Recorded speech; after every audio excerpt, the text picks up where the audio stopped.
WNBA playoff ratings down nearly 50% without Caitlin Clark, Indiana Fever.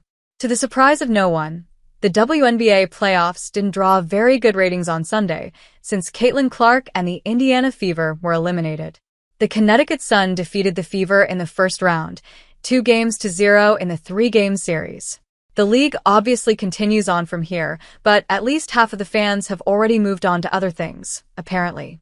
The New York Liberty defeated the Las Vegas Ace in the first game of their best-of-5 second-round series. Later, the Sun beat the Minnesota Lynx. The Aces-Liberty matchup started at 3 p.m. Eastern Time on ABC, and the Sun-Lynx contest began at 8:30 on ESPN.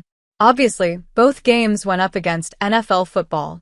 The ABC matchup drew an average of 929,000 viewers, which is a very good number for the WNBA. However, that was down nearly 50% from last Sunday's Fever-Sun contest. Sun-Lynx drew just more than 650,000. Not only was viewership down, but attendance was as well. The Sun-Lynx match drew 8,500 fans. That's fewer than 50% of the total capacity of the Target Center in Minneapolis, 20,000.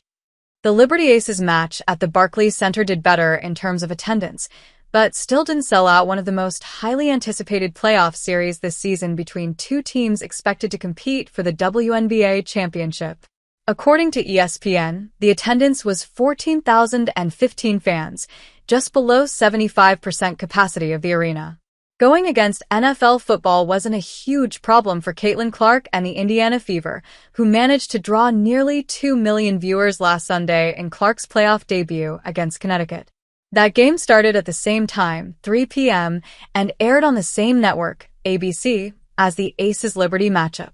According to Sports Media Watch, the Fever's Game 1 loss at Connecticut averaged 1.84 million viewers, which was the largest viewership for a WNBA playoff game since 2000 and nearly doubled the Aces-Liberty game. Of course, that record was broken a few days later when the Sun eliminated the Fever on Wednesday in front of an average of 2.54 million viewers, the biggest playoff audience in more than 25 years. This news shouldn't surprise anyone who is paying attention. Caitlin Clark is the biggest draw in the WNBA, and it's not particularly close. The league set massive viewership records all season, and virtually every game that topped 1 million viewers feature the Indiana Fever and Clark. Without her in the WNBA playoffs, most sports fans are back to their regularly scheduled programming, football. The good news for the league is that drawing nearly 1 million viewers without Clark is no small feat, however. There's clearly a carryover from the Caitlin Clark effect. Here's the bad news. The MLB playoffs started on Tuesday, and the NBA and NHL are nearing a return to play. This is already a crowded time on the sports calendar, and without Caitlin Clark, the WNBA figures to take a backseat, like it has every year prior to this one.